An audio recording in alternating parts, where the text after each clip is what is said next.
so what I did is I cut off one side of the pineapple, I cut off the other side of the pineapple, I turn it, and I cut out the inside. When I'm done, I have two pieces like this. I took the piece, I cut it in half. I have two pieces like this. I turn it, and I attach it to the side of the pineapple so that it looks like a wing. Usually two toothpicks, one in the front, one in the back, and I have wings. Now I take the center of the pineapple that I cut out, and I cut off the two sides so that I'm left with the core. I take the core and I shape it. Okay? So that I have this, which is the head. This is the head of the pineapple. And now I will attach that to the front of the turkey. Once again, more toothpicks. And this is the hardest part. Want this for under his? No. Okay. I got it. Okay. Just gotta hammer that in. Okay.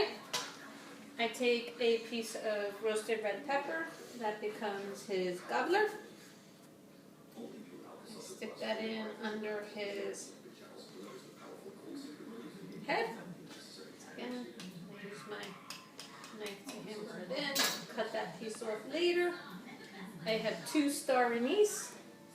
I take a toothpick and I stick the toothpick in. Put the star anise on. Toothpick in.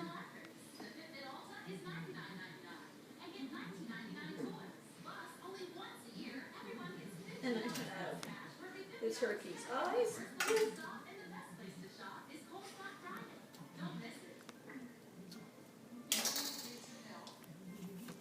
Okay. And that is a pineapple turkey. Alright. And what I will do then is take the rest of the pineapple, cut it up. I take a maraschino cherry, a piece of banana, a piece of the pineapple, stick it together, and that can go inside and all the way around if I want, and that is an appetizer for Thanksgiving. This is the infamous pineapple turkey! We can put it on the internet. And cut.